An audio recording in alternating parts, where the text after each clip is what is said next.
Kadapa MLA Madhavi Reddy ఒక school ని ఆకస్మికంగా తనిఖీ చేశారు. ఆ స్కూల్లో టాయిలెట్స్ బాగాలేవు, మధ్యాహ్న భోజనం సరిగా లేదని ఆమె స్వయంగా తెలుసుకున్నారు. పిల్లలతో మాట్లాడారు. పిల్లలు కూడా భయం లేకుండా తమ సమస్యలు చెప్పారు. మాధవిరెడ్డి డ్రామా చేయాలనుకుంటే ఇన్స్పెక్షన్ కి వస్తున్నా అని ముందే స్కూల్ వాళ్ళకి లీక్ చేసి వాళ్ళన్ని సెటరేట్ చేసుకున్నాక ఆమె వెళ్లి హడావుడి చేసి సోషల్ మీడియాలో ప్రచారం చేసుకునేవారు. కానీ అలా చేయకుండా ఒక బాధ్యత గల ఎమ్మెల్యేగా నిజాలు తెలుసుకోవాలనే ఆమె ప్రయత్నాన్ని అభినందించాలి. సాక్షి టీవీ దీన్ని కూడా ప్రభుత్వంపై బురద జల్లేందుకే వాడుకుంది. నారా లోకేష్ మైలవరంలో స్కూల్ ఇన్స్పెక్షన్ కి వెళ్లినప్పుడు కూడా మా పాలనలో స్కూల్స్ అన్ని అద్భుతంగా ఉన్నాయని జగన్ లాగా అబద్ధాలు చెప్పలేదు. కొన్ని సమస్యలు ఉంటాయి, వాటిని మా దృష్టికి వస్తే పరిష్కరిస్తామని, మొదటిసారి తప్పు చేస్తే క్షమిస్తాం, అదే తప్పు రిపీట్ అయితే శిక్షిస్తామని క్లియర్ గా చెప్పారు. ఇప్పుడు ఎమ్మెల్యే తనిఖీ తర్వాత కూడా ఆ స్కూల్లో పరిస్థితి అలాగే ఉంటే అప్పుడు సాక్షిలో రాసుకోవచ్చు. జగన్ పాలనలో ఏ ఎమ్మెల్యే అయినా ఇలా ఆకస్మిక తనిఖీలు చేశారా? స్వయంగా జగనే ప్రజా సమస్యలు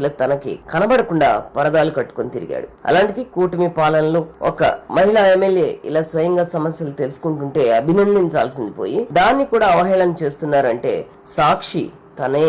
మీకు యాక్చి అనే పేరే కరెక్ట్ కదా?